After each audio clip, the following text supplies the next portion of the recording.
Iya.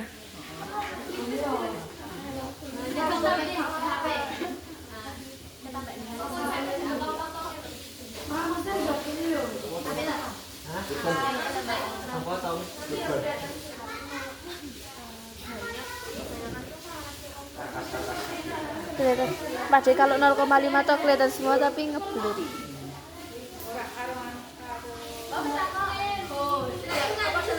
Mas agak kesini siapa ya?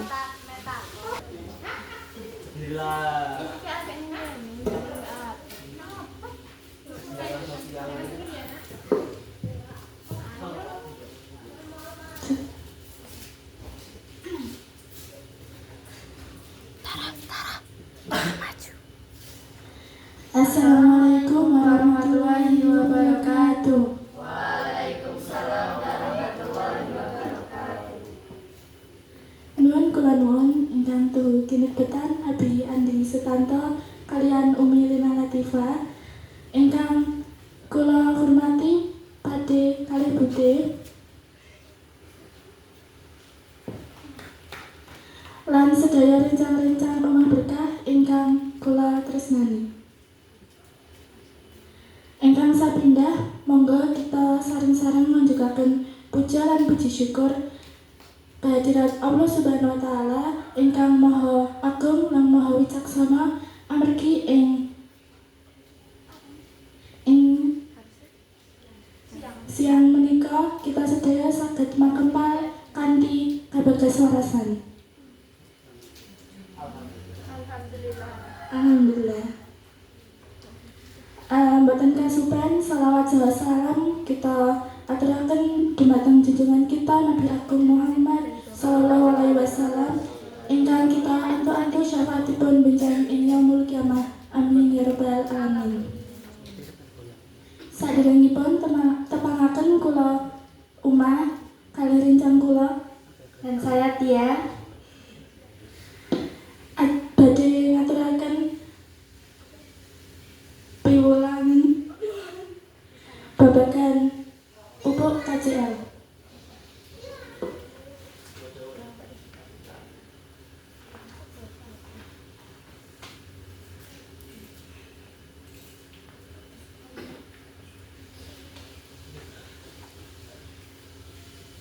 FYI, for your information, kita mix bahasanya.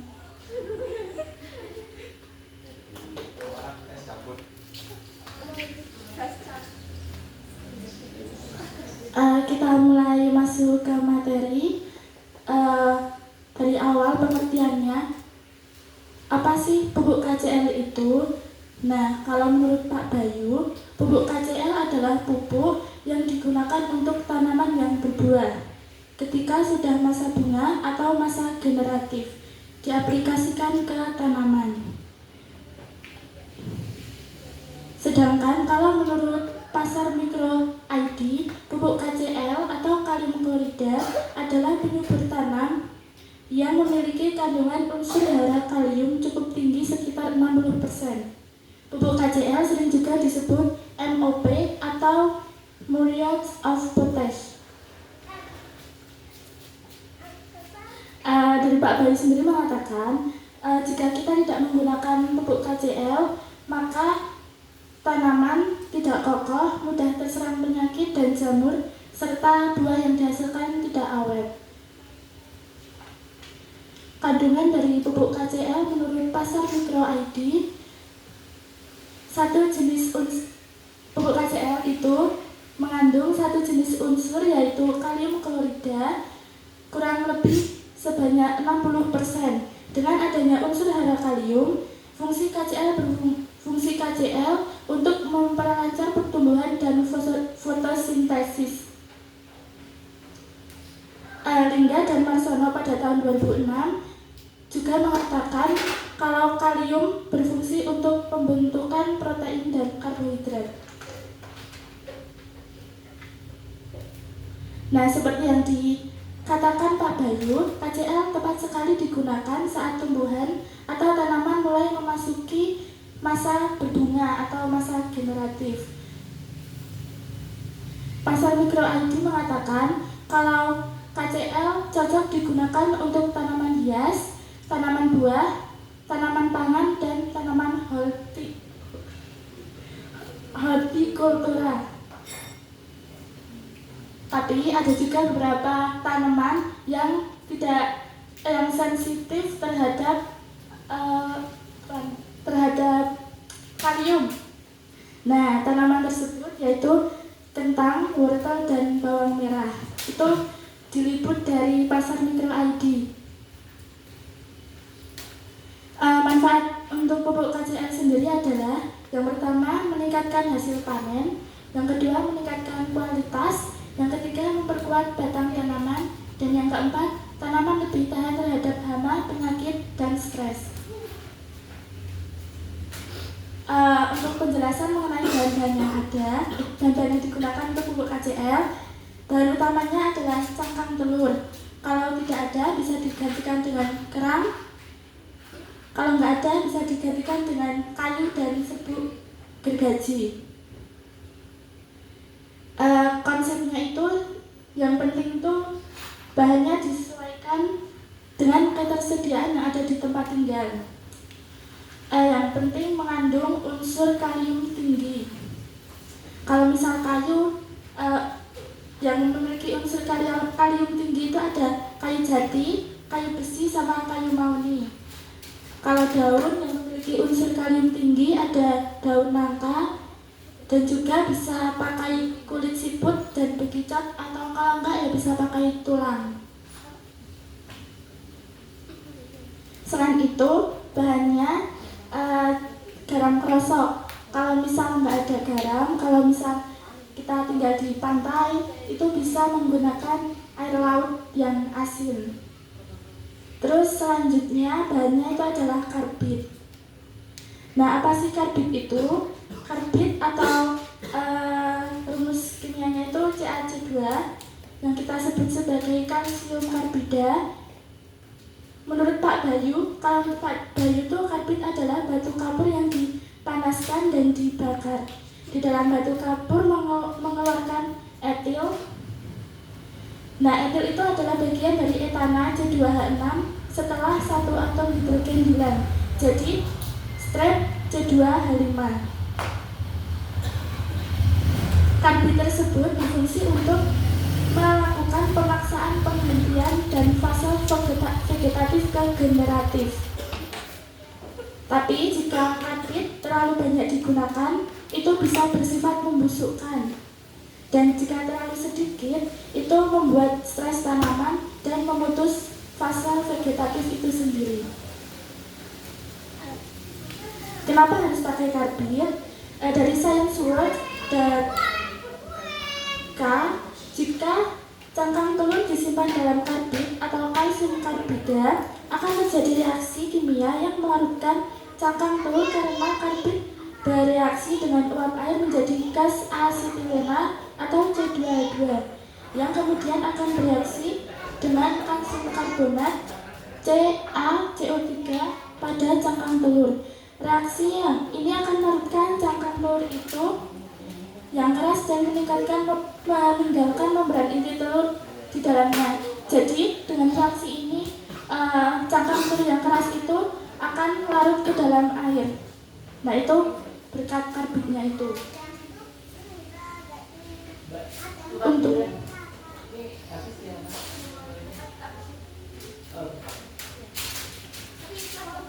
क्या करने बताओ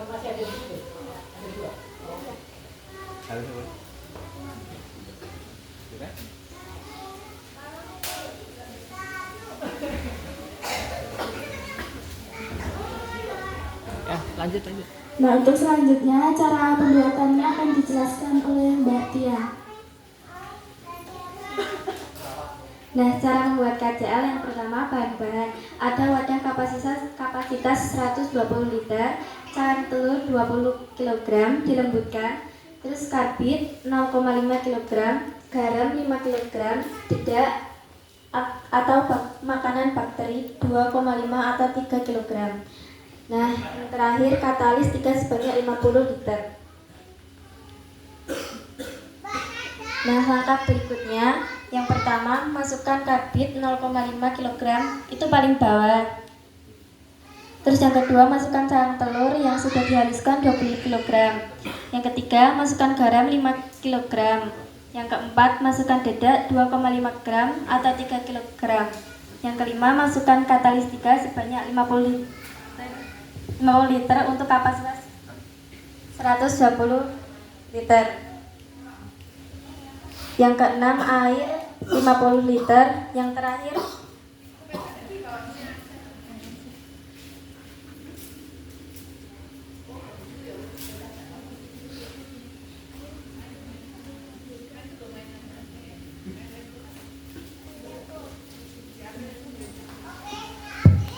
ya, air tersebut bisa diganti dengan air leri dan itu lebih bagus malahan daripada pakai air biasa. Ya, seperti yang lainnya.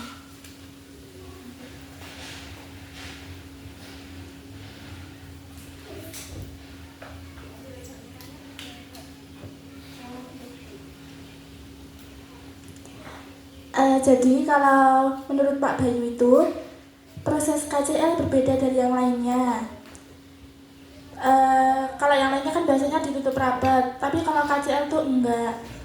Jadi ditutup dulu, tapi jangan ditutup keseluruhan supaya gas karbitnya itu hilang. Biasanya 1 kali 24 jam atau 1 hari itu sudah hilang. Kemudian prosesnya seperti pupuk yang lainnya.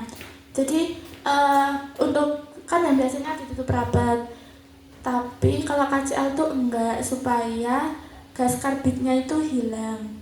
Tapi itu 1 hari biasanya udah hilang. Jadi kalau hari selanjutnya itu bisa langsung dibuka seperti enggak bisa ditutup rapat seperti kebanyakan pupuk yang dibuat dari Pak Bayu. Itu di sini ada tadi pas kita lihat videonya Pak Bayu itu katanya menggunakan aerator non-stop. Disarankan selain menggunakan aerator juga diaduk, ditutup setengah. Jadi ini kita juga agak bingung ya. Nanti kalau misalnya ada yang salah, entah kita salah dengar apa-apa, nanti bisa dikoreksi.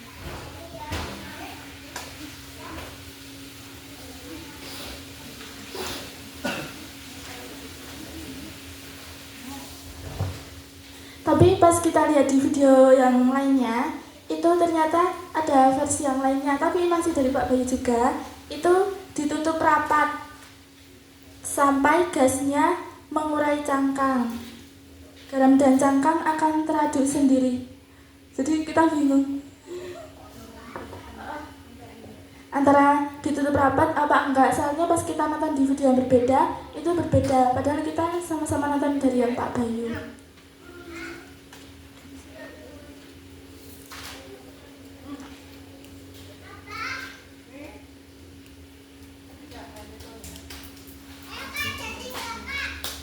Nah, untuk yang terakhir ini ada cara pengaplikasian sama dosisnya. Jadi KCL itu sifatnya keras, jadi pemberiannya harus tepat waktu. Misal pada pagi hari disemprot 2 kali, pada umur 45 hari dan 60 hari agar buahnya ranum dari atas sampai bawah. Untuk tanaman cabai, jika batangnya sudah bercabang gitu, nah itu berarti sudah berubah dari fase vegetatif ke fase generatif. Untuk dosisnya adalah 250 ml per tangki. Satu tangki itu biasanya 16 liter. Jadi untuk dosisnya 250 ml KCL banding 16 liter air. Untuk 1 hektar tanaman cabai itu 5-7 liter. Nah, jika ingin buah cabai besar, banyak dan awet, nanti bisa gantian. 1 minggu pakai ZPT, 1 minggu pakai KCL, ZPT, KCL, ZPT, KCL. Penggunaan KCL untuk tanaman musiman. Jadi kalau penggunaan KCL untuk tanaman musiman tuh beda sama yang cabai tadi. Kalau yang musiman itu disemprot ke tanaman, yang cair, pupuk KCL cairnya itu disemprot ke tanaman, terus yang padatnya itu ditaruh di bawah pohonnya. Dosisnya seberapa jauh jarak pohon. Misal kalau jarak pohonnya 1 meter berarti yang digunakan 1 kilo. Kalau misalnya jaraknya setengah meter berarti setengah kilo. Untuk yang padatnya itu dosisnya itu sesuai dengan jangkauan daun. Jika jaraknya 1 meter itu 100 gram per pohon. Untuk frekuensi penyemprotannya itu 6 bulan sekali. Tapi kalau cabai tidak diukur. Untuk cabai dan tanaman-tanaman semusim itu 1 sendok ya, di sini 1 sendok. Kalau musim hujan itu disarankan menyemprotnya di pagi hari karena biasanya kalau hujan itu mulai siang sama sore. Pagi itu biasanya jarang hujan. Yang terakhir ini ada trik jika masih mix dengan kimia. Ini dari Pak Bayu, ada triknya. Itu menggunakan pupuk cair, KCL cair itu kayaknya. Itu 50 liter itu dicampur sama 500 kg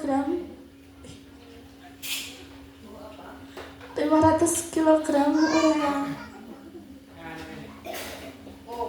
Ya itu. Nah itu 25 kilo untuk 25 kilo dikasih ketika waktu 7 hari dan 25 kilo lagi ketika umurnya 25 hari. Jadi 1,5 liter untuk 15 liter dan tambahkan 1/4 kg urea gitu. Sekian materi dari kami. Apa ada pertanyaan dari mbak-mbaknya dan mas-masnya ya Mas Sikar? Izin bertanya Mbak Uma, tadi kan Mbak Uma jelaskan ada beberapa tanaman yang sensitif dengan kalium. Kenapa tuh? Biasanya mungkin kenapa ya? Paling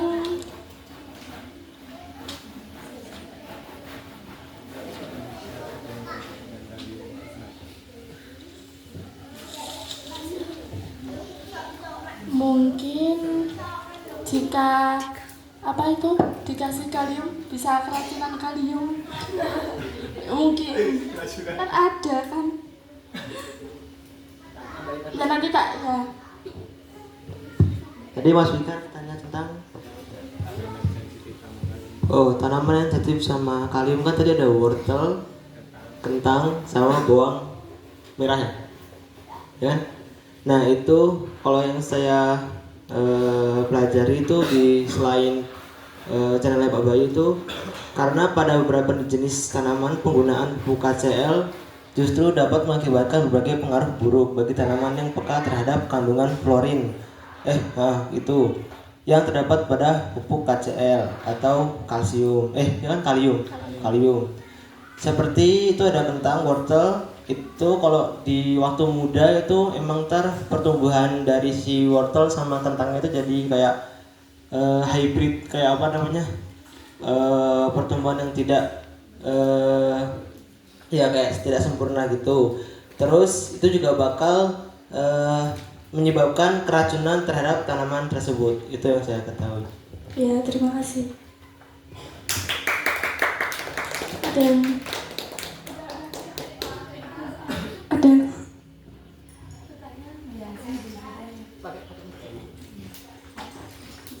Jangan di depan lah. Baru bilang. Dimatiin ya, tidak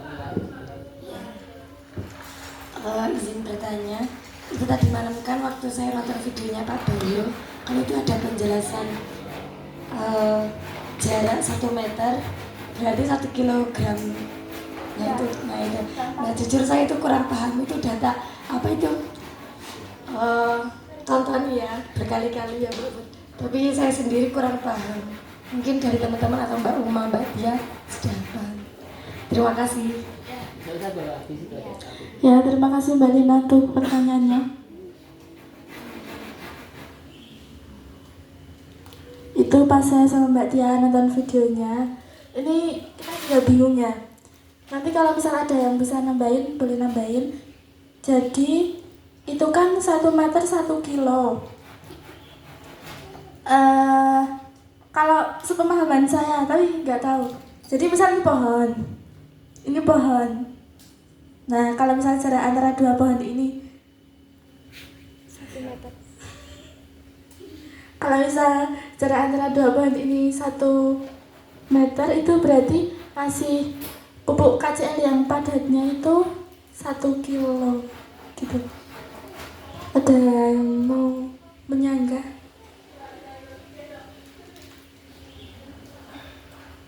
Kalau sepemahaman saya gitu, tapi ya ini saya juga masih ragu. Ragunya kenapa Mbak? Terlalu Karena banyak pupuknya atau gimana? ya, yang pertama itu terlalu banyak pupuknya. Terus ya dari Pak Bayu itu menjelaskan cuma jika jarak pohon gitu, enggak jika jarak antara 2 pohon. Kalau misal Pak Bayu menjelaskan jika jarak antara 2 pohon itu 1 meter berarti 1 kilo, itu berarti udah jelas. Tapi cuma bilangnya cuma jarak pohon, itu nggak tahu misal jarak pohon itu jarak antara 2 pohon atau jarak pohon itu tingginya, itu kurang paham. Atau kalau enggak ya misal jarak pohon itu kayak misal ini pohon, terus ini apa kan itu daunnya sampai sini misal, nah antara batang ini sampai ujung daun gitu, apa itu kurang paham.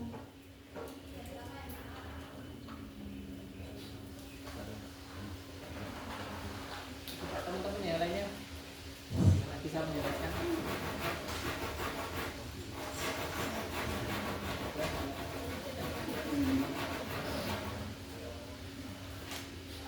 Ada lihat ya? Iya.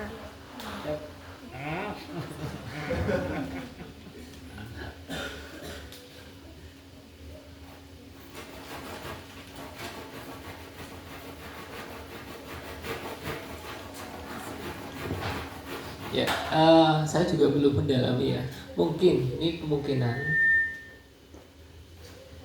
ya, itu benar-benar 1 kilo itu kan mungkin tumbuhannya itu memang jaraknya panjang. Karena apa? Tadi kan sama Mbak Uma disebutkan ada tanaman musiman dan ada tanaman apa itu? Yang kayak cabai. Oh, Itu enggak semusim. Kalau cabai enggak semusim, ini musiman itu kayak durian ya kan. Iya. Itu kan pohonnya besar dan jaraknya naik pohonnya besar itu otomatis jaraknya juga panjang. Artinya apa? Pohon-pohon yang besar itu juga selama ini kan kalian pupuk kan ya baru nanam kan baru lombok ya kan. Artinya ketika kita ngasih pupuk itu ya cuma 1 genggam gitu kan. Mungkin jenengan kaget ketika kok 1 kilo ya. Ya misalkan ya memang itu takarannya 1 kilo, tapi untuk pohon durian ya misalkan ya, itu ya menurut saya juga sangat masuk nalar karena pohonnya juga besar, jarak tanamnya juga panjang ya. Jadi otomatis ketika pohonnya besar ya penggunaan pupuknya juga banyak gitu. Menurut Abi ya, sepengetahuan Abi itu ya. Terima kasih Abi.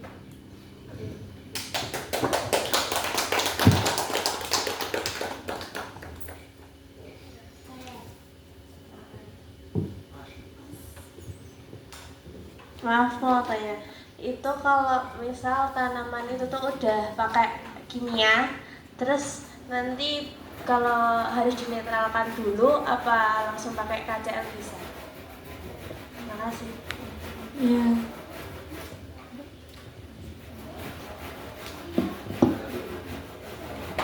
Terima kasih Mbak Putri untuk pertanyaannya.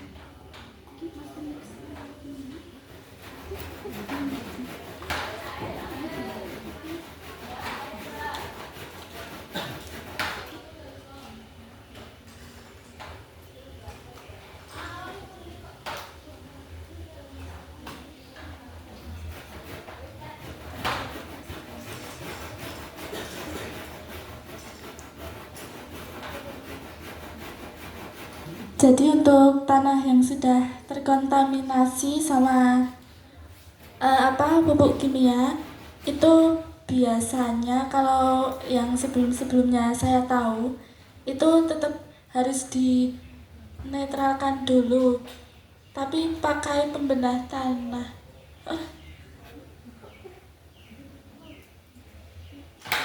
Ya pakai pembedah tanah. Kalau kayak pas kita nanam jagung di Marah itu gimana kan netralnya? Tiga garam terus.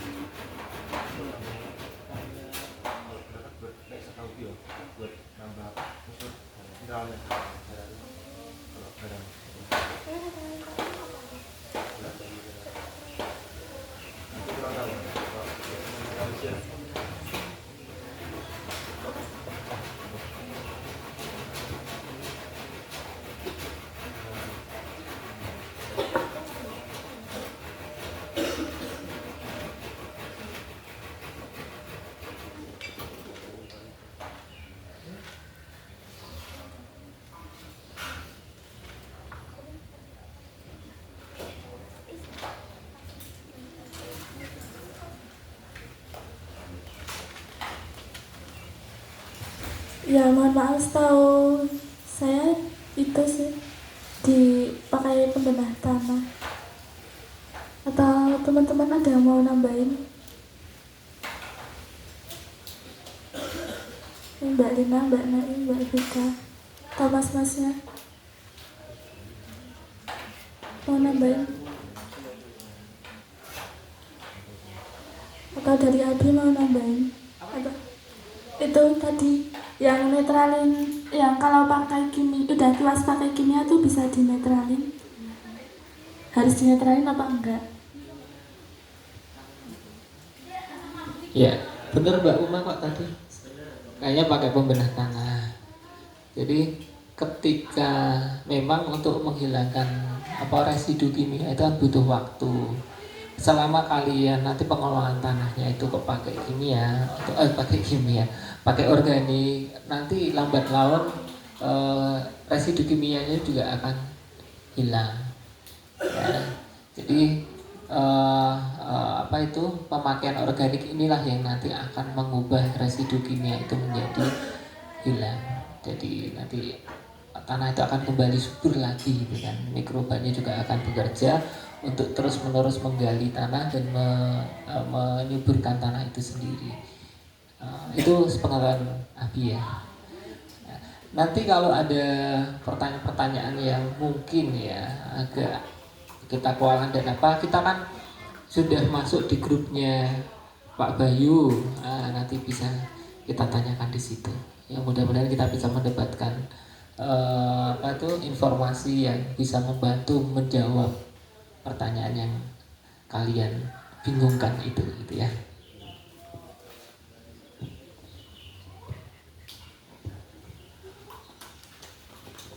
Ya terima kasih Abi.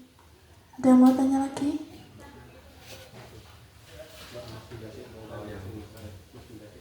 Oh ya, tadi kan mbak-mbaknya, Mas Yunda dulu. Oh ya, Mbak Uma dan Mbak Tia mau tanya. Saya kurang paham tentang ini proses pergantian dari fase vegetatif ke generatif itu seperti apa?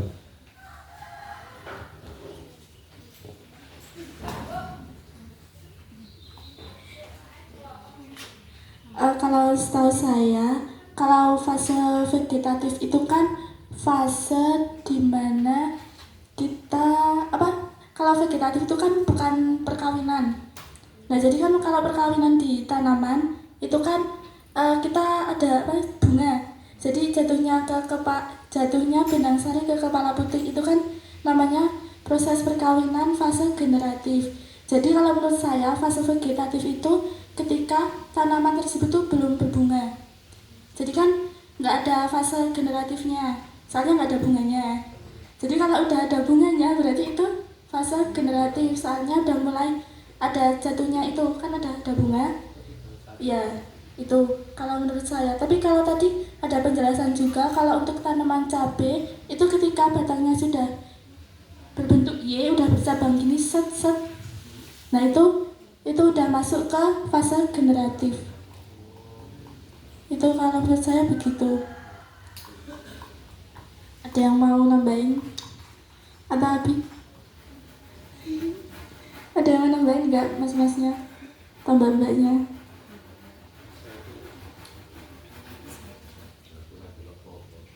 Berarti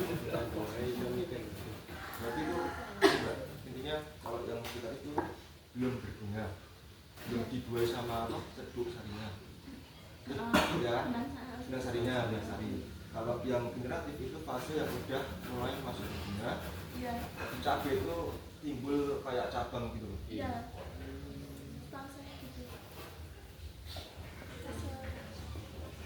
Karena kan KCL sendiri itu kan untuk tanaman yang berbuah ya. Kalau berbuah itu pasti kan berbunga. Ya, setahu saya gitu. Tadi Mbak Nay mau tanya, monggo.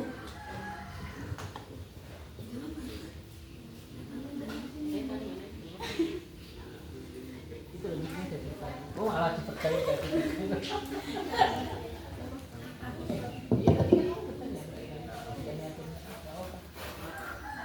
Mohon maaf sebelumnya, kan saya nggak ikut dari awal toh. Nah, pertanyaan saya juga nggak tahu udah dijelasin atau belum. Apakah itu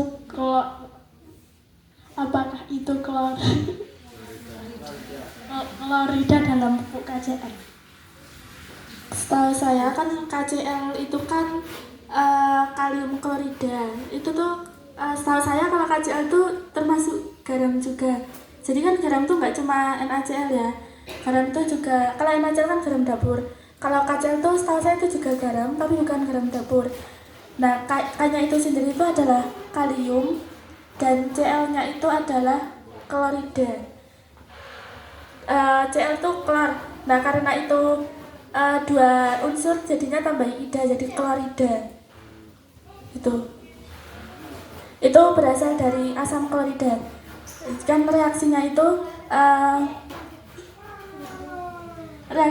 kan ada asam sama basa, itu direaksikan jadi garam sama air. Nah, asamnya itu dari asam klorida dan basanya itu dari kalium hidroksida. Itu direaksikan jadinya kalium klorida KCl itu sama H2O atau air. Itu namanya. Setahu saya.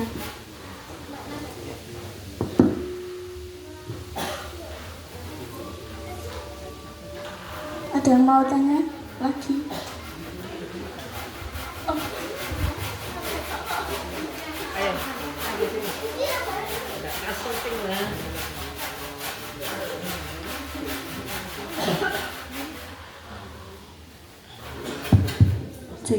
Izin bertanya, apakah KCl sama dengan NPK?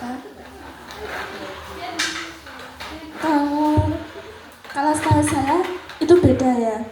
Karena kalau NPK itu sendiri kan kandungannya ada nitrogen, fosfor sama kalium. Itu nitrogennya misal biasanya dari kalau di urea kan nitrogennya dari ayam. Kalau fosfornya dari sapi dan kaliumnya dari kambing. Itu kalau di urea, tapi kalau di yang Pak nah itu kan fosfornya dari serabut kelapa, kaliumnya dari pohon pisang, debok itu, dan nitrogennya dari jerami. Nah, kalau ini KCl itu beda. Itu enggak dari unsur nitrogen, kalium ataupun fosfor, tapi bahan utamanya itu dari kalium, entah itu cangkang telur. Kalau misalnya nggak ada kan tadi bisa dijelasin ada pohon jati, pohon maoni, bekicot, kerang dan sebagainya. Jadi itu kandungannya itu kalium yang presentasinya tuh besar. Jadi nggak ada unsur, ya mungkin ada tapi ya itulah yang besar itu kaliumnya. Tuh setahu saya. Ya terima kasih juga.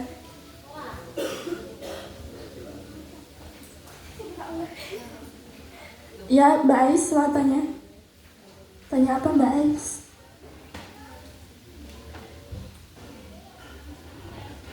Mau tanya Mbak Ina.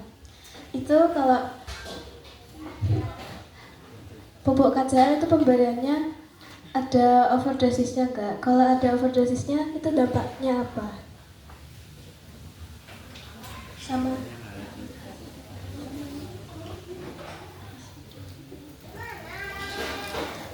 Terima kasih Mbak Ais untuk pertanyaannya. Jadi kalau KCL itu bisa overdosis juga kalau penggunaan dosisnya itu terlalu berlebih. Kayak pas itu saya sama Mbak Tia, saya nih itu ngasih apa Renardin itu kebanyakan di cabai terus jadi gosong. Tapi sekarang enggak bisa dicap. Nah, tapi kalau dari KCL itu jika overdosis itu dampaknya bisa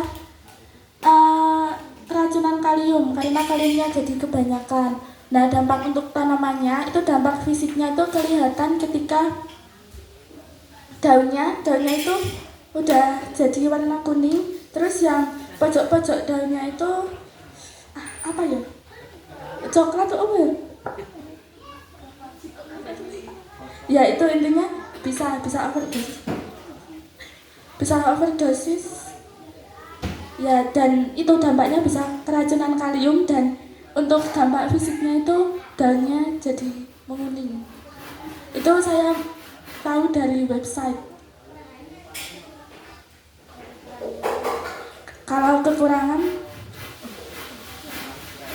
ya itu karbit tuh. Kalau kekurangan belum tahu sih. Paling nanti kalau kekurangan jadi nggak maksimal kaliumnya yang ada di tanaman, pemberian kaliumnya jadi nggak maksimal, terus buah yang dihasilkan jadi kurang banyak sama kurang awet, terus tanamannya jadi nggak sekokoh ketika pemberian dosisnya itu pas. Setahu saya itu Mbak Ais.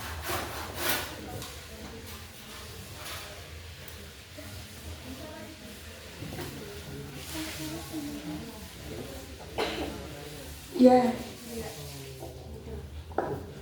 Cek, mau tanya Kak. Aku udah lihat video di Pak Bayu itu kan ada yang apa namanya buah durian. Nah itu kenapa waktu kita mau ngasih KCL tuh katanya buah durian ini harus dibuat stres dulu Kak. Itu gimana?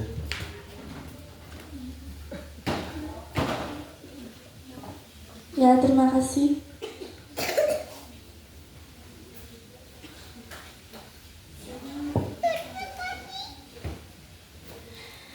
Jadi mohon maaf ini kok saya sama Mbak Tia, kalau dari yang Pak Bayu sendiri kita cuma baru nonton dua video, satu video penjelasan tentang KCL dan satu videonya lagi itu tentang pembuatannya. Terus kita juga ya baru itu, kalau dari yang Pak Bayu kita baru lihat itu, dan untuk yang itu tanaman durian itu belum lihat. Jadi bisa jadi biar saya sama Mbak Tia.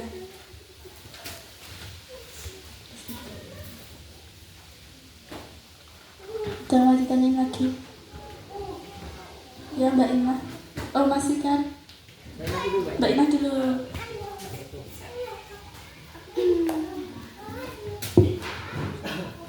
Izin pertama tanya ya Mbak Uma, Mbak Tia. Kan tadi kan menggunakan garam krosok. Kalau bisa nggak menggunakan garam dapur? Soalnya kan kalau garam krosok sama air laut itu kan tidak sedangkan garam dapur itu kan beriodium. Sekian, terima kasih. Kok setahu saya bisa? Itu karena menurut saya loh, tapi nggak tahu soalnya ini nggak ada sumber apa-apa. Cuma menurut saya aja. Nah itu kan dari garam itu yang dibutuhkan itu bukan iodiumnya, tapi itu kloridanya, Cl-nya, kan NaCl. Nah yang dibutuhkan Cl-nya buat jadi KCl. Jadi kalau misal tadi kan Mbak Ina tanya kalau pakai garam dapur kan ya kalau pakai garam dapur ya tetap bisa karena garam dapur mengandung klorida. Ya setahu saya sih itu.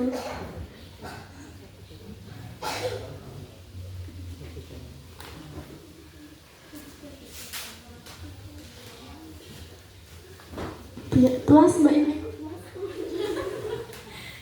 Bisa diterima Mbak Ina?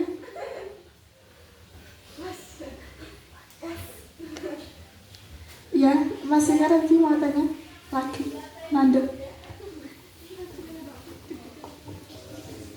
Nah, tadi kan salah satu bahannya ada cangkang telur ya, buat pembuatan KCL.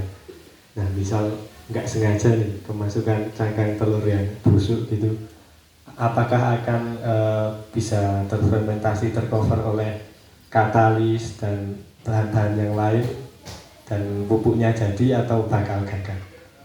Begitu. Terima kasih.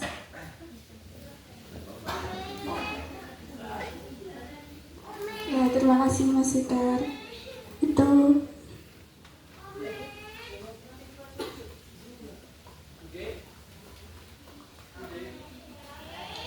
Itu busuknya gimana? Kalau kata Mbak Tia, itu busuknya gimana? Maksudnya, itu kan cangkang telur nggak bisa busuk ya? Oh, kalau telurnya yang busuk? Kalau dicuci kan nggak 100% steril. Oh, kurang tahu sih, tapi pas itu saya sama Mbak Tia ya, pas itu dari instruksinya Abi juga, saya sama Mbak Tia tuh untuk yang kurang bagus itu kita pisah, terus kita manfaatkan nantinya, kita manfaatkan yang baik-baik. Itu gimana Bi? Tapi kalau dari Pak Bayu itu mengatakan kalau ini nggak ada kaitan sama busuk, mengatakan kalau semakin lama kita menyimpan cangkang telur sampai warna putih, itu KCL yang dihasilkan akan semakin bagus gitu. Kalau cangkang itu kan nggak bisa busuk, yang bisa busuk telurnya. Jadi dihimbau untuk teman-teman untuk mencuci cangkang telur ya sebelum dimasukkan ke tempat.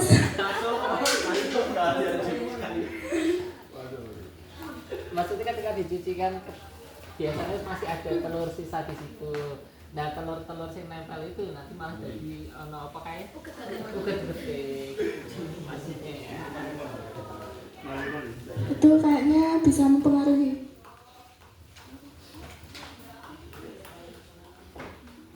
Bisa mempengaruhi karena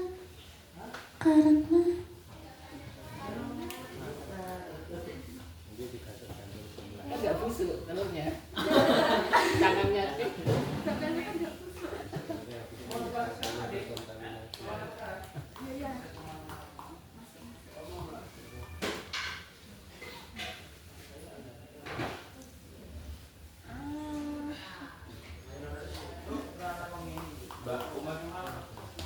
ya udah, nanti itu PR ya dari Mas Fikarnya. Belum. Ya nggak tahu Mas Fikar udah menjawab apa belum? Sudah. Tenang tak orang yang lega.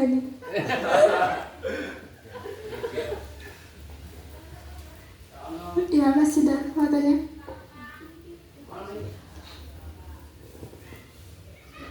Tadi kan dijelaskan tentang penggunaan karbit. Kalau nggak salah kan untuk ini ya, penghentian fase vegetatif ke generatif ya. Berarti kan kalau semisal digunakan buat KCL itu kan otomatis penghentian fase vegetatif buat menghentikan fase belum berbunga. Itu kalau dipakai buat di KCL berarti bisa ini menghambat pembentukan bunganya atau bagaimana? Saya kurang jelas soal penggunaan karbitnya. Terima kasih Mas Cinda.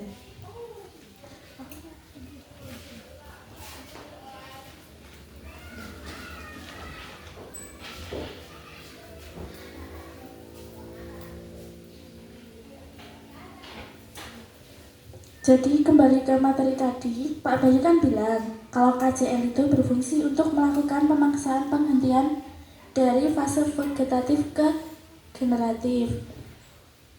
Kalau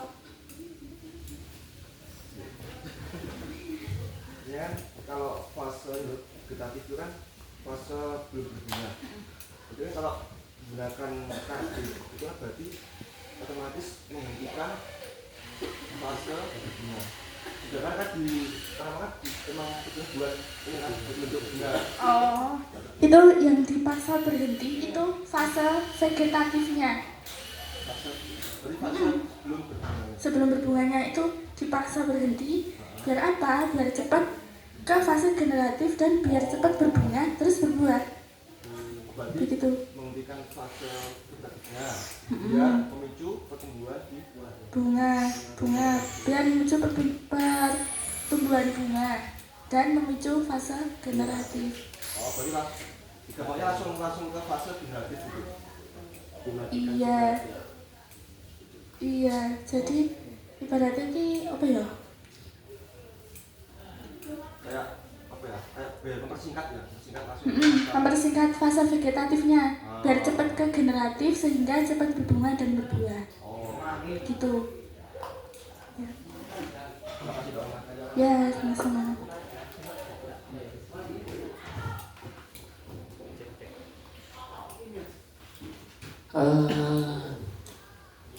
Istilah kamu dapatkan istilah ini dari mana Mbak Uma? Menghentikan fase vegetatif. Dari videonya Pak Bayu. Oh gitu, memang menghentikan ya? Melakukan pemaksaan penghentian dari fase vegetatif ke fase generatif. Itu untuk Iya. KCL itu? Iya. Oke. Ada yang sama melihat itu videonya Pak Bayu? Memaksa berhenti ya berarti ya? Oke. Untuk karbitnya? Iya itu. Coba Mbak Lina pahamannya gimana? Izin menjelaskan, kalau sepahaman saya itu yang melakukan pemaksaan penghentian dari fase vegetatif ke generatif itu karbitnya. Kalau untuk KCL-nya, karena KCL-nya itu kan buat semuanya ya, maksudnya bukan buat buat ke generatifnya, ya kan. Nah kalau yang untuk fungsi yang itu pemaksaan penghentian itu sebenarnya kalau sepahaman saya karbitnya. Terima kasih. Ya. Itu dalam karbit itu masuk dalam proses pas apa gitu yang ditanyakan. Kok ono karbit barang? Itu kan di bagian Dan pembuatan bahan kan ada kayak sarang telur, ya. terus ada apa namanya? Karbit juga sama garam rosok. Oh, gitu. Itu kalau misal dimasukin ke dalam buat bahan KCL, nah berarti kan otomatis kalau Mbak Uma tadi kan berarti untuk biar mempersingkat ya memutus inti penghentian dari fase vegetatifnya gitu ya. Oke. Aku malah kerungu lagi. Aku juga belum melihat ya. Oh gitu. Berarti dari kalian juga apa mengambil kesimpulannya sama bahwa karbitnya atau KCL-nya? Karbitnya ya, untuk memaksa memberhentikan fase vegetatif biar langsung menuju fase generatif. Oh gitu. Oke. Ya. Makasih ya. Masih juga lebih.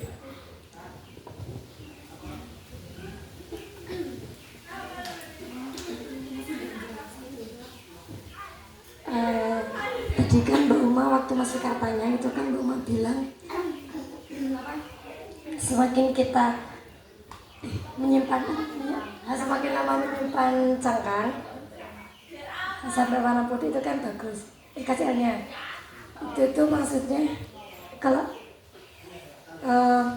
aku pikir ini itu tuh menyimpan telurnya yang sampai warna putih itu apa waktu udah difermentasi terus sampai telurnya itu berubah warna putih kayak pasir gitu kan.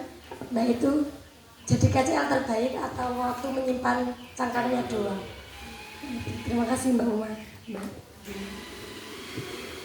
Terima kasih Mbak Lina.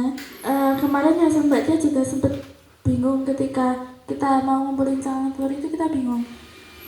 Kan Mbak Tia bilang kan apa itu misal disimpan lebih lama itu kan lebih bagus, apalagi sampai itu kan ada keterangan 14 harinya kalau nggak salah ya kan. Nah terus pas itu Mbak Tia bilang berarti kita buat KCL-nya nanti kalau cangkang telurnya udah disimpan lebih lama biar lebih bagus. Nah terus saya bilang Oh iya, tapi saya juga bingung itu pas menyimpan cangkang telurnya atau ketika fermentasinya yang lama.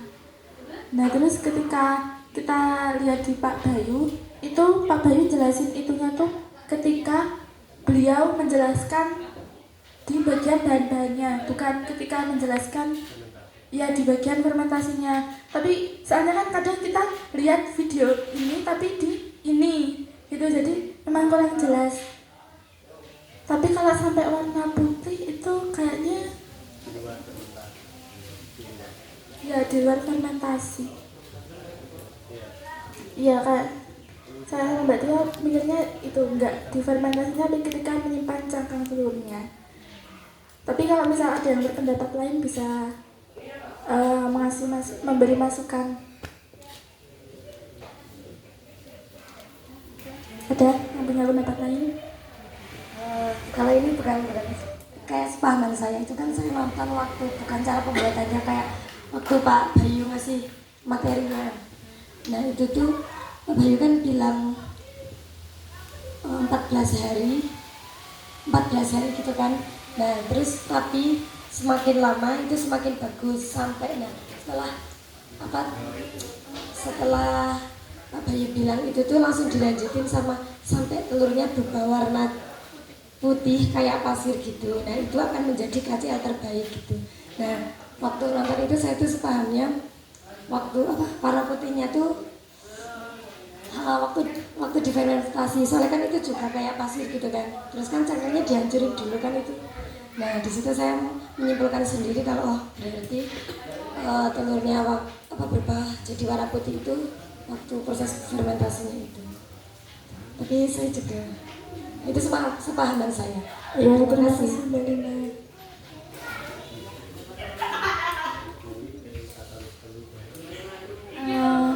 Ada yang mau memberi masukan lagi atau memberi pemahaman yang lain?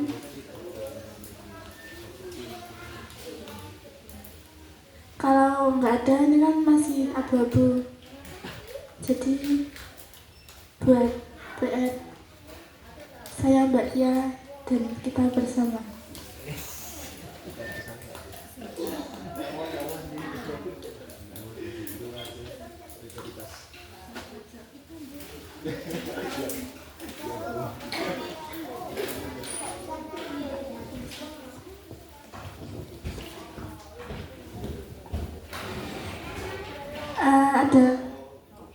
Ada yang mau ditanyakan lagi?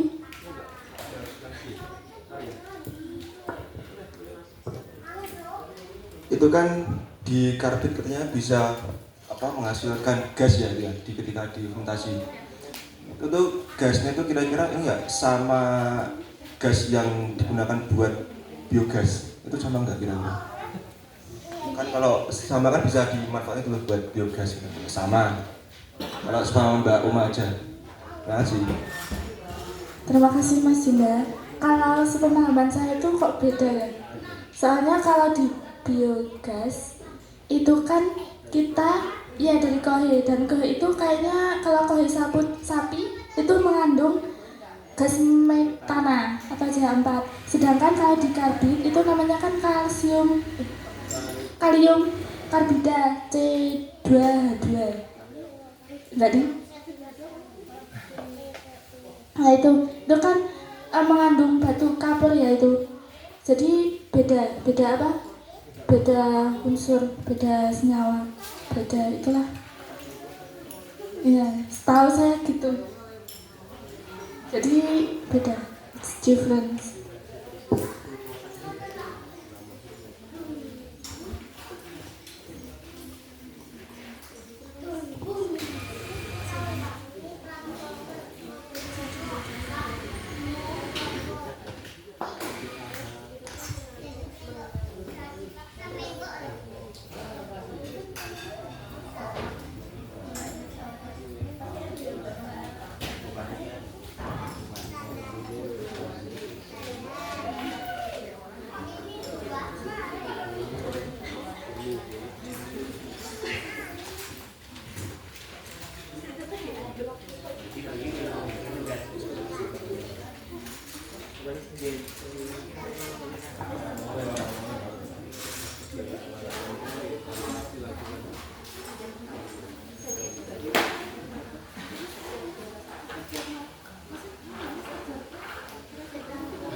ada yang ditanyakan Mas Dika atau Mas Ferry? Boleh bertanya.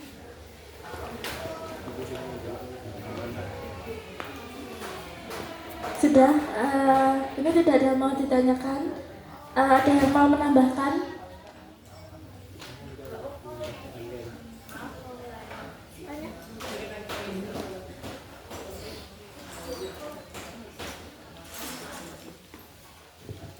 Maaf Mbak Tia, Mbak mau tanya. Itu kan pas masa fermentasi itu kan ditutup, ada yang tadi salah satu kan tadi ditutup rapat kan. Tapi pas ditutup rapat tuh kasih aerator gak sih? Iya, dikasih. Kalau iya, benar. Terus kan ada yang satunya setengah ditutup itu kan. Nah, terus nanti itu diaduk juga kan pas fermentasinya. Nah itu ketika masa fermentasi itu diaduknya berapa hari sekali atau berapa kali sehari gitu. Ya, terima kasih Mbak Putri. Bentar ya, loading dulu.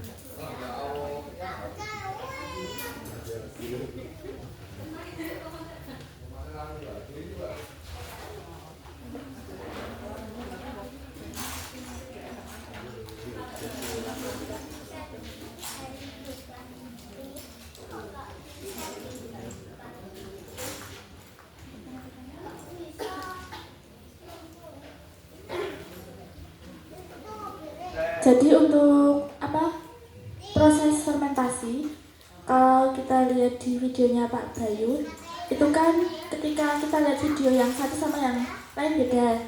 Jadi kita nyimpulin ada dua versi.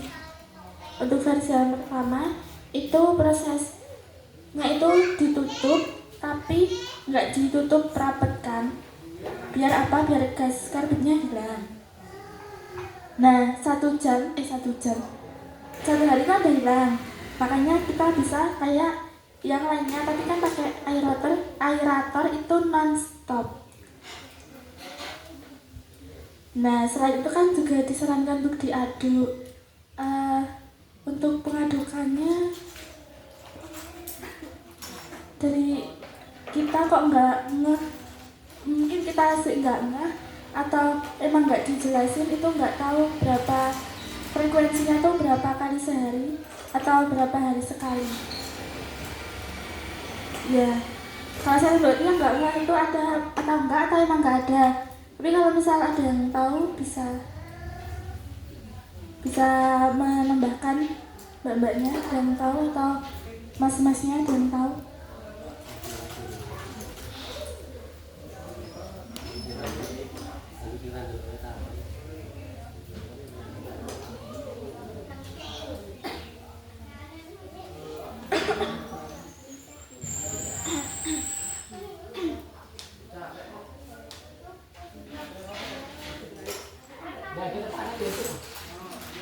Kalau diaduk ada keterangan diaduk, tapi keterangan lanjutannya frekuensinya tuh nggak ada.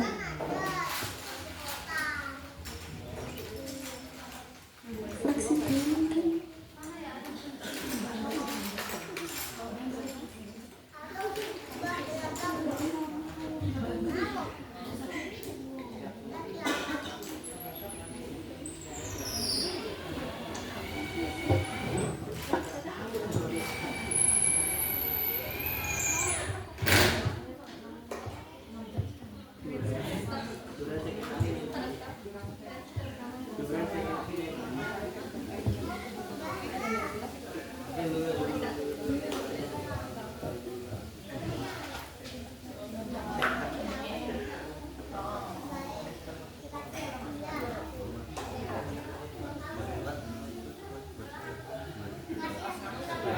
Ya, saya coba ingin memberikan sedikit penjelasan. Mungkin Abi sebelumnya ingin mempertanyakan dulu, untuk pengadukan itu fungsinya itu apa? Itu mungkin bisa dulu. Kalian biar tahu dulu sebetulnya untuk pengadukan itu fungsinya buat apa kan itu?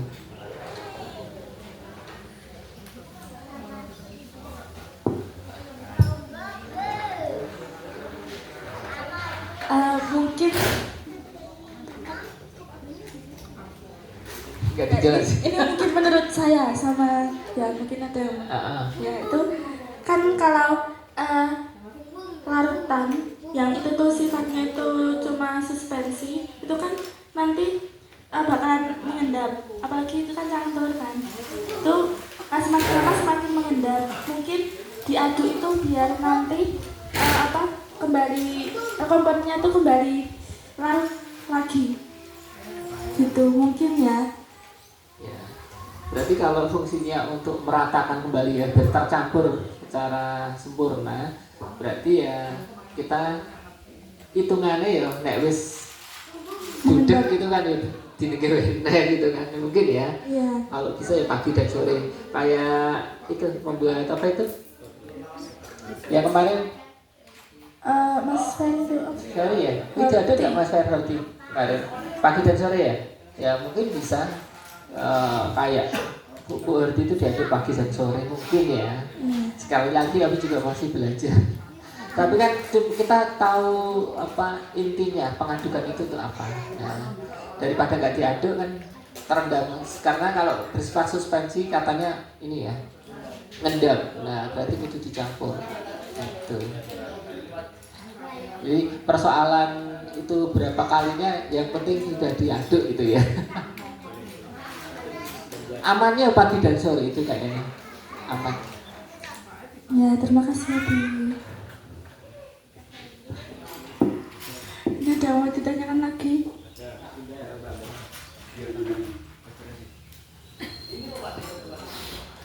Tadi kan ada 2 versi ya untuk ininya penghasilnya. Ada yang separuh dibuka sama ada yang full tutupan. Itu kira-kira untuk fermentasinya itu lebih lama yang mana sama hasilnya gimana ya kira-kira? Kalau dari hasil ininya fermentasinya.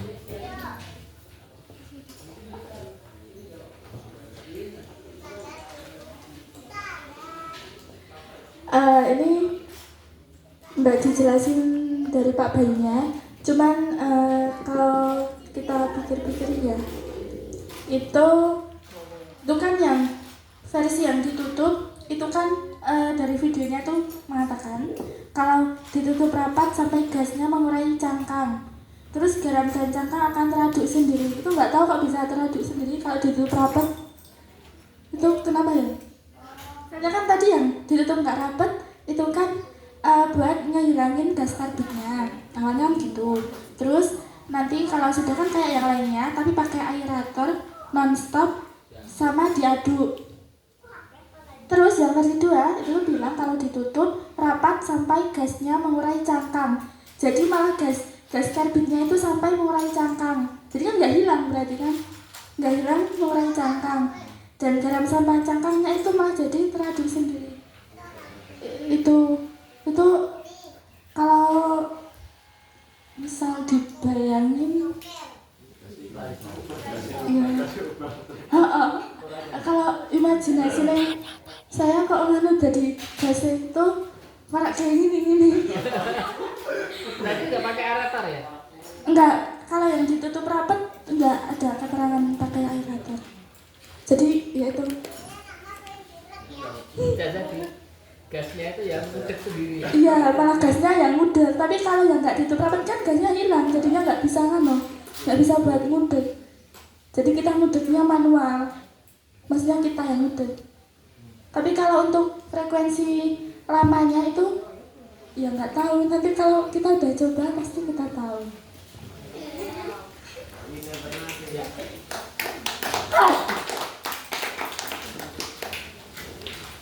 Gimana Mas Indah? Kerjaan Mbak? Berarti nggak jadi PR ya?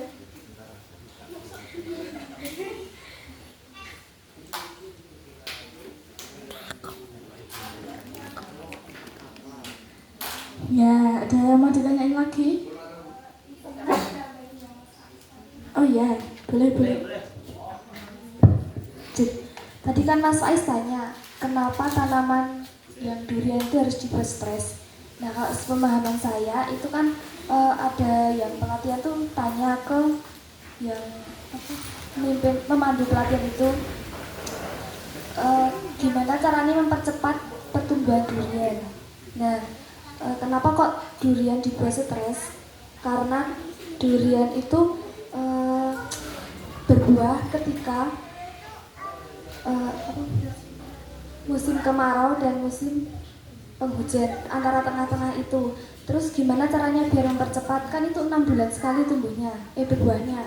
Nah, caranya mempercepat itu sebelah di bawahnya itu dikasih terpal biar panas. Terus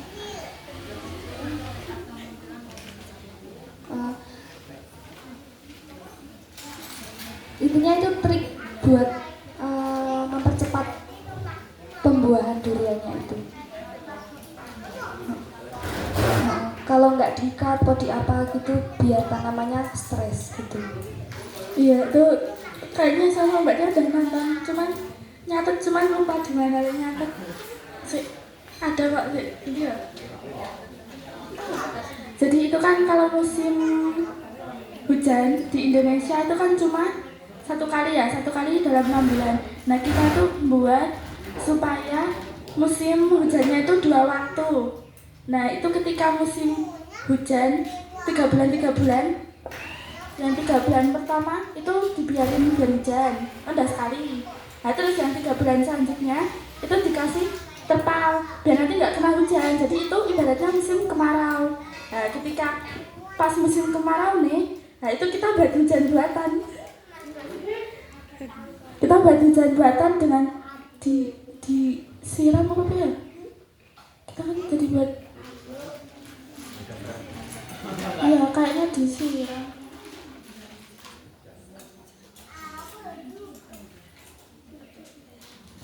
Itu sebenarnya dari Pak Bayu juga. Iya. Yang kasih terpal. Iya. Oh ini ada. Nah, jadi biarkan hujan 3 bulan. Kan hujan kan di Indonesia 12 bulan. Hujan itu kan 1 kali 6 bulan. 6 bulan. Sekarang sudah enggak ya? Iya, tapi sekarang udah kacau. Nggak tahu kenapa. Mungkin global warming. Ya, tobat aja ya teman-teman. Jadi untuk 3 bulan yang pertama, 3 bulan musim penghujan yang pertama itu dibiarkan hujan. Nah, kita udah dapat musim hujan sekali. Nah, terus yang 3 bulan selanjutnya itu dikasih terpal tapi cuma selebar lahan. Nah, agar air hujan tidak masuk ke tanah. Jadi hujannya itu cuma 3 bulan. Karena yang 3 bulan selanjutnya itu dikasih terpal, jadi air hujannya tuh nggak sampai ke tanah. Jadi ibaratnya jadi kayak musim kemarau. Ya. Terus habis itu disetreskan 2 bulan dan terpal dibuka lagi. Ya, jadi tanamannya tuh distreskan, maksudnya distres. Distreskan. Dah, ya. Menyakiti. Ya, disakiti mungkin. Itu distreskan 2 bulan dan terpal dibuka lagi. Jadi kalau terpal ditutup kan 3 bulan. 3 bulan. Enggak. Berarti terpalnya itu ditutupnya itu 2 bulan, habis itu dibuka lagi. Nah, kan tadi udah musim hujan 6 bulan, selanjutnya kan musim kemarau. Nah, ketika musim kemarau itu dibuahkan lagi itu dengan cara disiram, ya berarti disiram, sehingga kan jadi musim hujan. Nah, terus setelah disiram dihentikan lagi, berbunga lagi. Jadi setahun bisa 2 kali untuk berbuah. Gitu sih. Terjawab.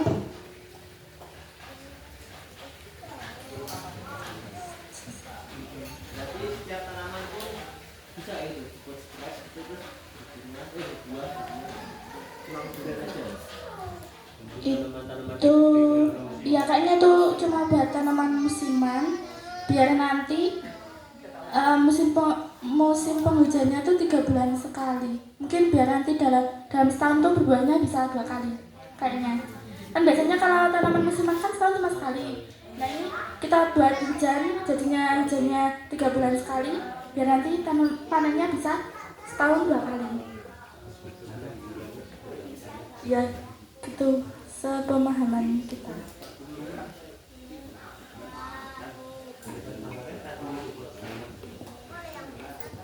Apa Mas Dika? Manggara tukul-tukul. Ya itu mungkin kan ya proses. Manggara tukul-tukul. Ada yang mau ditanyakan atau ada yang mau nambahin boleh, sangat boleh sekali.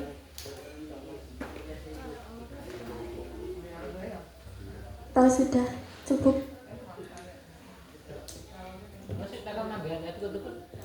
Mas Dika. Iya benar.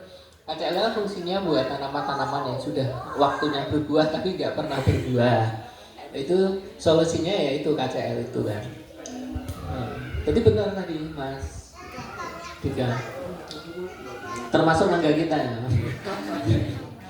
Itu mangganya pertama karena medianya nggak dipindah. Masuk mangga gede sama no pote mencili ya pakai ember itu saja kita menyiksa tanaman masaan itu. Itu kan aja, kapan dipindah aja ke sawah, pasti kita aja. Itu ditempatkan di cedak yang rencana akan kita bangun kandang misalnya. Ya, ini kandang kita mau di bawangan nggak ya? Pot.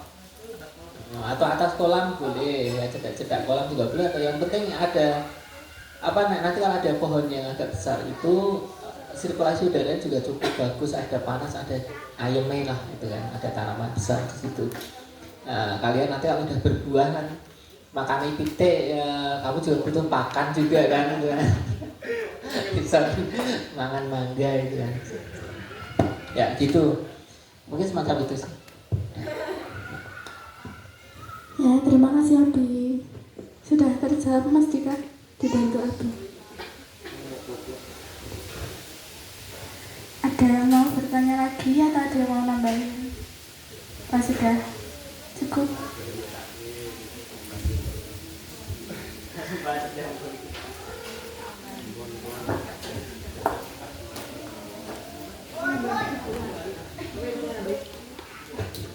Nggak nyambung.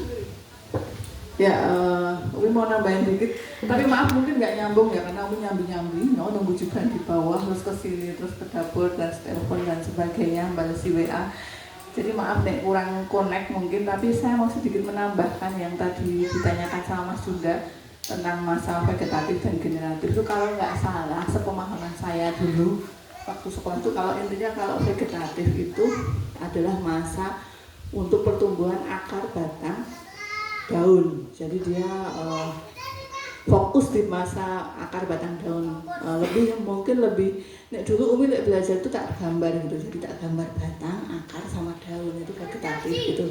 Nah masa generatif itu masa reproduksinya, jadi dia di pembuahan,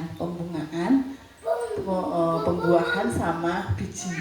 Dari buah itu kan nanti ada bijinya juga, jadi kan tumbuhan itu ada di masa dia kayak kecambah itu loh. Jadi masa perkecambahan itu adalah masa vegetatif pada tumbuhan itu. Jadi dia tidak fokus pada reproduksinya, tapi lebih ke pengokohan. Untuk di masa itu kebutuhannya apa saja nanti kan bisa nitrogen, bisa apa gitu. Kemudian di masa pembuahan juga nanti pupuknya udah beda lagi. Nah, itu karena memang ada masanya. Jadi antara vegetatif dan generatif itu memang beda masanya. Vegetatif fokusnya di akar batang daun. Kalau generatif itu di produksinya, jadi nanti dia di penyerbukan, dari pembungaan dulu, penyerbukan sampai pembuahan. Nah di masa-masa itu kalau kita bisa tepat dalam pemupukannya maka ini akan sangat maksimal kan gitu. Jadi dan vegetatif itu juga penting sekali karena dia ibarat rumah fondasi ya kan gitu. Jadi munculnya akar dan pembentukan batang itu sangat penting. Setahu saya seperti itu. Jadi memang otomatis setelah vegetatif kokoh baru nanti ke generatif. Nah, itu masa aja, masa yang berfokus pada pertumbuhan akar batang daun kalau vegetatif ya. Kalau generatif adalah masa di mana dia fokus pada pengembangbiakannya, jadi di pembungaan, pembuahan sama biji. Kalau nggak salah seperti itu, mungkin lebih ada gambaran gitu ya. Itu tambahan aja. Makasih. Terima kasih banyak Umi.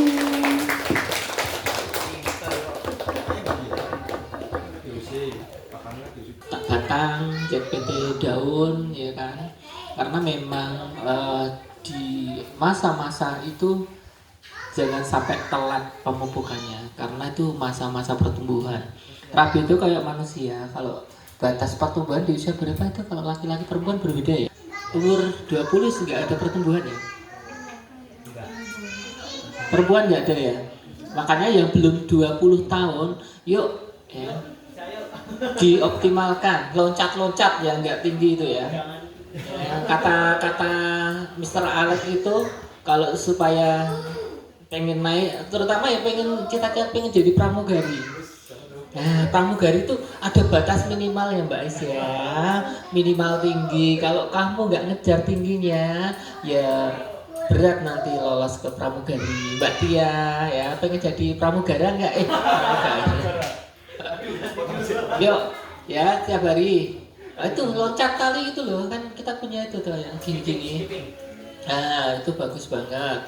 Terus banyakin proteinnya ya kan.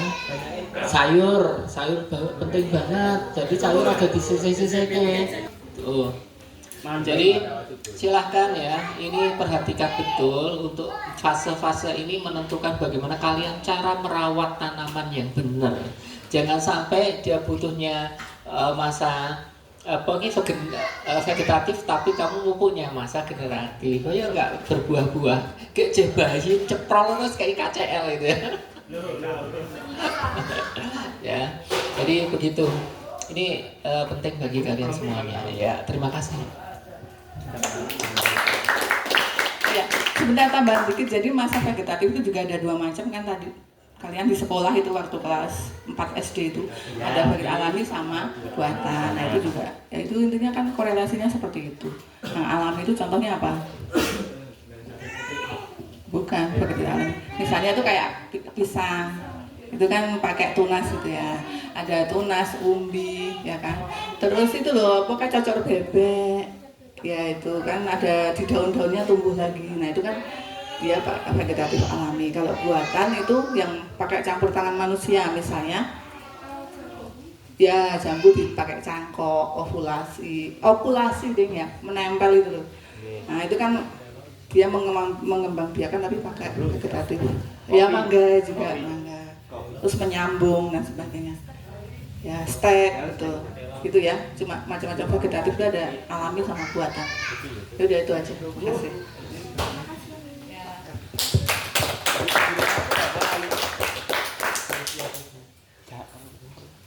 Atau ada lagi yang mau tanya?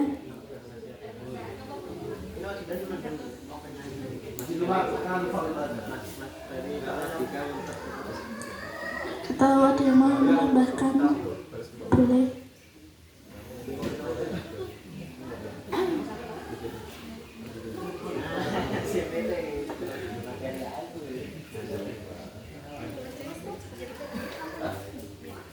Niki sampun menawi wonten pangalet sinten sajengan.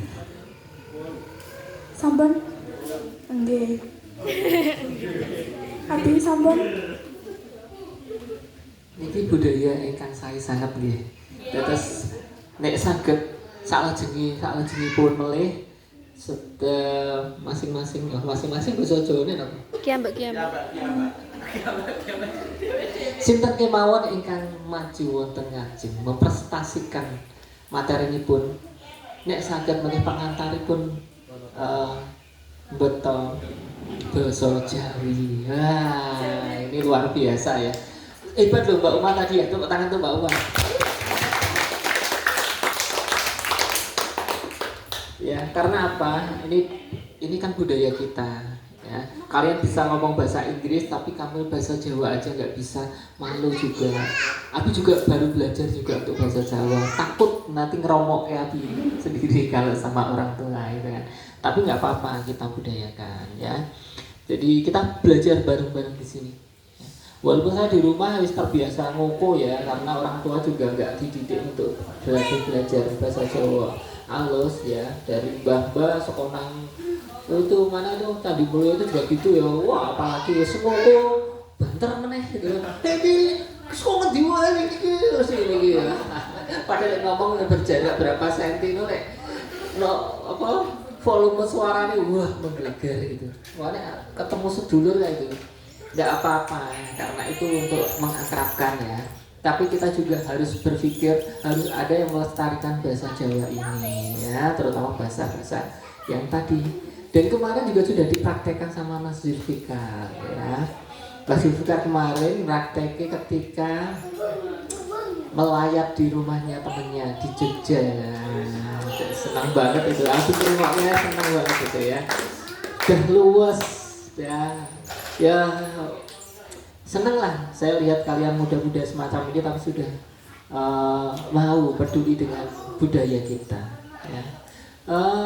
Saya sering juga ada Mas Ferry, Mas Dika, Mas Dimas itu sering ketika aku ngomong bahasa Indonesia tapi jawabannya malah bahasa Jawa halus loh. Aduh, setengah hati gitu ya. Aku maksud tadi rasa nesu ya. Masa marah-marah pakai bahasa Jawa halus ya. Pripun kan jenengan niku? Hei, niku ingin ikut ngapake kula ayo kan? Angel kan? Ya. Gue bahasa Jawa halus kok kan Bapak itu padu lho kan ya. Nek bahasa Jawa kasar iso. Oh, kamu piye? Ngomong meneh. Bisa meneh. Tak antemi sampean gitu kan. Coba nek gue bahasa Jawa halus ya kan, meredam kemarahan. Nah, ya itu saya apresiasi banget untuk hari ini. Terima kasih banyak. Kalian luar biasa banget, tepuk tangan untuk semuanya. Kalian sudah mampu ya apa yang Abi inginkan, bahwa kalian tidak hanya sekedar menyampaikan materi tapi kalian bisa mengembangkan materi. Nah, disinilah ya kalian sih baik dari cara pengelolaannya, baik dari cabang-cabang KCL itu sendiri, dari makna garam tadi beryodium isora ya kan, kita bahas karbi, kita bahas tentang cara lek udek kepiye carane, itu luar biasa banget. Ini udah dikumpas tuntas. Saya yakin ketika Pak Bayu kok melihat kalian di sini live ya, itu akan bangga terhadap kalian semuanya. Gak apa-apa, walaupun Pak Bayu belum mengenal kita ya kan, tapi kita sudah akrab dengan ilmunya. Justru inilah yang namanya ilmu bermanfaat. Artinya apa? Pak Bayu memberikan contoh untuk kita semuanya ya, bahwa dia dengan segala keilmuannya ya kan, dia berikan untuk kemaslahatan ya. Dan ingat ya, Pak Bayu itu senang sama anak-anak muda seperti kalian yang mau dan peduli ya tentang pertanian ini. Karena apa? Tidak banyak seusia kalian yang mau peduli dengan pertanian. Ya mudah-mudahan kalian di sini bukan hanya sekedar mengikuti ritme atau mengikuti kurikulum di sini, tapi saya harap kalian juga benar-benar bisa menghayati dan mengamalkan ketika kalian nanti tidak di sini lagi, ya. Ketika di rumah dimanapun berada, kamu mau jadi apapun, karena ini tidak terlalu menguras waktu kok, sambilan aja bisa kok. Bertani itu sambil aja bisa, dan tidak harus jadi petani ya. Bertani itu nggak harus bertani, karena nggak harus ke sawah. Karena kalau bertani itu maknanya harus ke sawah, kemudian macul, kemudian membajak, ya kan, panas-panasan. Ini bisa kalian lakukan dimanapun berada. Ya, Pak Bayu sudah memberikan bahkan sawah palsu dan sebagainya itu, nah pakai polybag juga bisa, ya. Jadi jangan kalian tidak bisa memanfaatkan ilmu ini, wah mantap gitu. Nah, yang selanjutnya Abi ingin kita sekarang memastikan bahwa yang sudah presentasi harus sudah punya agenda untuk melakukan, harus ada jadwal yang jelas. Tak tanya dulu ya, yang kemarin dari awal, yang pertama siapa? Mau kapan mempraktekkan? Saya pengen jadwal yang jelas ini ya, supaya kalian cepat. Kalau nggak ada jadwalnya nanti lupa lagi.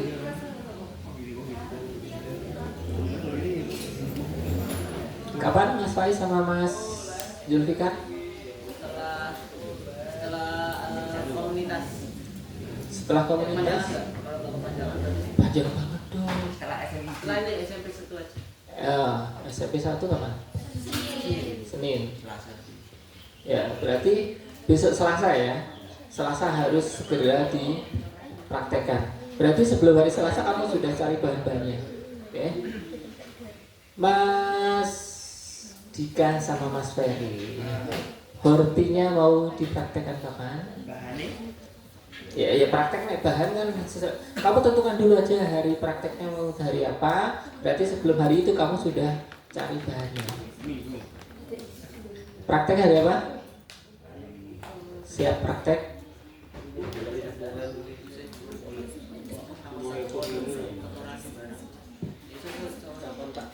Jadi gini, Mas Dika sama Mas Ferry, kamu tentukan dulu mau kapasitas berapa. Karena kita kan belum punya tanah yang luas. Jadi kamu buat sedikit, perbandingannya kamu konsultasikan dulu sama tim tim dosis. Ya, ada Mbak Uma sama Mbak Tara, supaya pasti dosisnya. Artinya nanti kamu kohe sapi berapa? Pakai kohe sapi nggak tahu. Sapi berapa, ayam berapa, itu cetok dulu. Nah setelah cetok kan kamu punya gambaran. Oh ternyata misalnya ini, oh aku golek nanti gue wadah apa kan gitu. Jadi kamu pastikan dulu dosisnya, kemudian baru kamu cari bahannya. Setelah itu kamu tentukan prakteknya. Lebih enak lagi kamu tentukan prakteknya sehingga kamu bahannya itu nanti bisa menyesuaikan sama jadwal prakteknya. Oh, nek jadwal prakteknya seminggu meneh. Oh, aku di waktu seminggu nih untuk mencari bahannya gitu ya.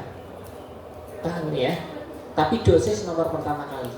Biar kamu biar bisa membayangkan yang dibutuhkan itu seberapa gitu ya. Saya dina apa tadi? Sabtu. Mas, nanti kapan Selasa ya? Selasa itu kan gampang tuh bahannya. Ya Kamis ya. Mas Ferry, Mas Dika ya. Mas Fer, Kamis ya. Berarti kamu sebelum hari Kamis kamu sudah menyiapkan bahannya. Kamis kamu langsung praktek gitu. Untuk Mbak Uma, kita kan bahannya kan jangan telur. Kita udah mengumpulkan. Udah ada di kulkas. yeah. Terus untuk karbitnya itu berarti kita beli lah ya, kita nggak bisa cari karbit. Terus sama garam kerasnya juga beli. Nah terus kan tadi kita masih bingung untuk yang campur itu dibiarkan dulu itu ketika masih cangkang telur apa dalam proses fermentasinya? Yang penting dibuat dulu aja. Berarti dibuat dulu aja. Ya.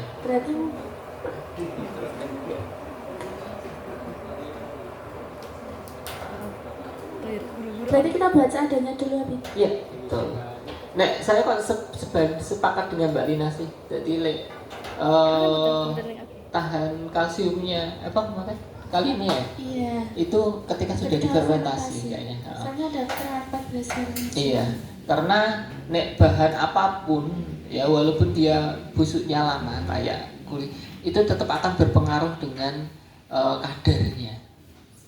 Jadi apapun ketika kita ingin buat fermentasi yang terbaik itu kan barang-barang fresh, barang-barang baru.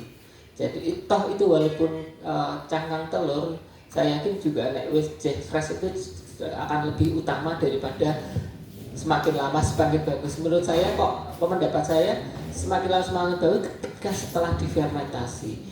Bahan-bahan yang mau difermentasi itu seyogianya bahan-bahan yang masih seger menurut saya ya. Terima kasih Abi. Ya. Jadi mau kapan Mbak? Itu habis acara SMP. Ya, berarti hari Selasa bareng Mas Faiz ya? Iya. Ya, hari Selasa, Mas Ferry, Mas Dika hari Kamis. Oke. Kemudian saya usul juga setelah ini siapa pematerinya tentang apa? Urea. Apa? Ya betul, pembenah tanah dulu karena ini sebenarnya kan langkah pertama sebenarnya pembenah tanah dulu ya. Ya tidak apa-apa lah. Ya. Pembenahan tanah jangan lupa nanti Mbak Sika juga tak tugasi karena Mbak Sika sama-sama Mbak Inah ya. Tak tugasi juga belajar tentang MOL, mikroorganisme lokal. Ya itu kan ada kaitannya dengan pembenah tanah ya. Itu banyak nanti pemjabarannya. Silakan kalian juga ikut belajar pembenah tanah digali sebanyak-banyaknya supaya situasi diskusinya menarik semacam ini ya, biar nanti berkembangnya banyak banget. Semakin berkembang banyak itu semakin pinter kalian ya. Begitu dari saya. Oke, terima kasih semuanya. Terima kasih Abi.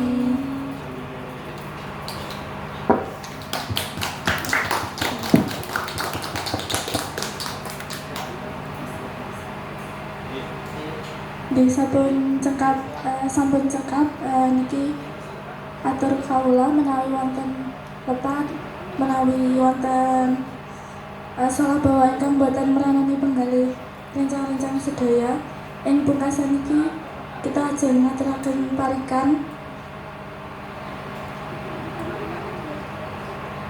ana manten mangan sikaya